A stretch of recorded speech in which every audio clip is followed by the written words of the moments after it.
Kebanyakan film romantis mungkin agak terlalu aneh untuk jadi nyata. Tapi ada beberapa film romantis yang kejadiannya berdasarkan kisah nyata, seperti film-film berikut.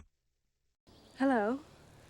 Menceritakan kisah Noah dan Ellie, diperankan oleh Ryan Gosling dan Rachel McAdams, di mana keduanya berasal dari kalangan keluarga yang berbeda. What is that supposed to mean? Money! What are you talking? He's got a lot of money! Now. Film ini diangkat dari novel karya Nicholas Sparks. Dia menulis di situsnya bahwa novel The Notebook terinspirasi dari kakek dan nenek istrinya saat itu Katie Sparks, yang menghabiskan lebih dari 60 tahun bersama. I lost you once. I think I could do it again. Neneknya memiliki demensia, dan sang kakek mendampingi istrinya itu dengan menceritakan kisah mereka dari album foto dan gambar, yang di dalam film ini berupa notebook. This is a good story. I'm sorry. Is everything okay?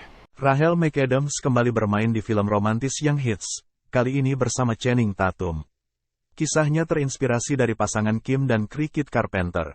10 minggu setelah hari pernikahan, mereka mengalami kecelakaan yang membuat Cricket koma selama 4 bulan dan kehilangan ingatannya.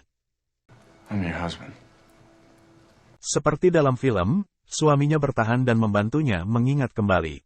3 tahun setelah kecelakaan itu, mereka mengulang janji pernikahan mereka. Meskipun akhirnya mereka berpisah setelah 25 tahun pernikahan. I hope one day I can love the way that you love me. I did my best. Film ini menceritakan kisah cinta dari fisikawan Stephen Hawking dan istrinya saat itu Jane Hawking. Diawali dari kehidupan Stephen di Universitas Cambridge saat ia menjadi mahasiswa astrofisika dan memulai hubungan dengan Jane. What happened at the beginning of time itself? Sampai Stephen mengetahui bahwa dia memiliki penyakit neuron motorik yang melemahkan otot dan tubuhnya. Serta bagaimana mereka bertahan dengan pernikahan mereka setelah itu. While there is life, there is hope. Hi.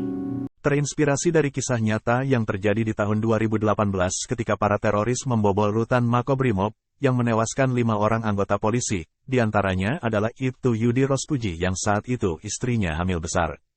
Film ini menyorot dari sisi drama, dimainkan oleh Nicholas Saputra dan Ariel Tatum sebagai sepasang suami istri.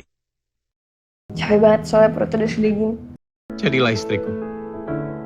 Menceritakan seorang Haka, diperankan oleh Deva Mahendra yang setia menemani Sarah, diperankan Clara Bernadette ketika ia divonis kanker stadium 3, diangkat dari kisah Alan Tito dan Deslina Sombi, yang sempat viral di tahun 2019. Deslina meninggalkan Alan selamanya 3 jam setelah akad nikah mereka dilakukan. Film mana yang baru kalian tahu kalau ternyata dari kisah nyata?